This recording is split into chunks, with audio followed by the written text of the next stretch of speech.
Assalamualaikum guys. Okey, kepada yang tanya saya tempoh hari, macam mana kita nak cari key level dalam teknik kita ataupun dalam trading view, macam mana kita nak cari identify the next key level, macam mana yang saya buat sebelum ni, di mana sekitar 4375 saya bagi tahu di sini ialah kawasan support, di sini ialah kawasan buy, best buy, and then kemudian kita target kepada 4580. Semua tu ada reason guys. Okey, pertama sekali untuk kita cari key level, okey, kita tengok kepada chart terus supaya kita tak buang masa. Pertama sekali kita nak cari key level, kita kena buka daily, kemudian kita buka line chart sahaja. Simple as that. Buka line chart, kemudian kita tandakan the previous low. Sekarang ni harga market di sini di sekitar 4508. Previous low, maksudnya previous low ialah di sekitar sini. Jadi kita tandakan dahulu. Di sini ialah 4380. And then kemudian the previous high kat sini ialah current punya range. Kita kena cari range yang atas sekali, 454730 ataupun 4740.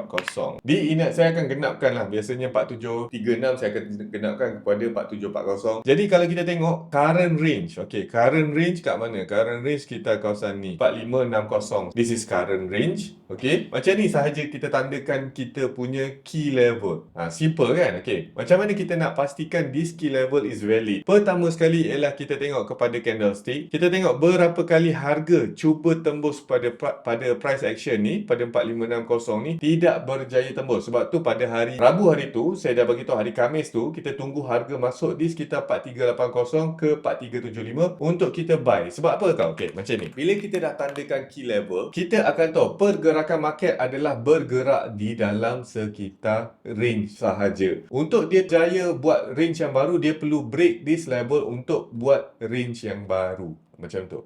Faham Okey. Sama juga dengan kalau harga ni berjaya tembus 4560, dia akan bergerak di sekitar range ni ataupun dia akan naik untuk buat satu range yang baru. Simple saja guys. Sebab harga market akan bergerak dalam consolidation sebelum dia ada distribution. Sebab tu mana yang tanya saya macam mana kita nak identify accumulation, manipulation and distribution. Daripada sini saja kita dah boleh tahu. Kita buka pada H4 punya time frame. Di sini kita boleh identify di zone. Di sini ialah zone accumulation, manipulation, and then kemudian kita target kepada distribution untuk kita entry. Untuk kita target ke 4760. Macam saya kongsikan sebelum ni, saya punya target ialah 4760. Kita jangkakan harga akan naik melebihi dari 4560, naik ke 4740. Simple je guys. Make it simple. Jangan merumitkan technical anda. Sebab apa? Kalau anda nak cari key level, senang sahaja. Buka line chart, buka daily candlestick previous. Maksudnya yang paling hampir.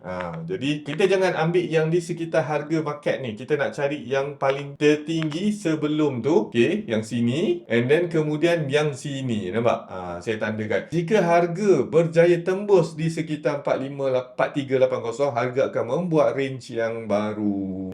Kalau harga berjaya tembus 4560, dia akan cuba membuat range yang baru 4740. Ada juga kadang-kadang harga akan naik terus dan dia akan membuat range yang baru. Simple as that. Apa yang perlu kita perhatikan ialah kita kena perhatikan di sekitar kawasan ni. Okay? Nanti saya akan kongsikan satu video di mana macam mana 21 Mei hari tu saya bagi tahu best buy untuk kita buy, dan 20 Mei tak silap saya dah kongsikan kita kena cari entry di sekitar 4375 di mana harga tinggalkan shadow saja masuk kepada kita punya key level and then kemudian pull back. Jadi tunggukan the next video. Alright guys, Assalamualaikum. Okay.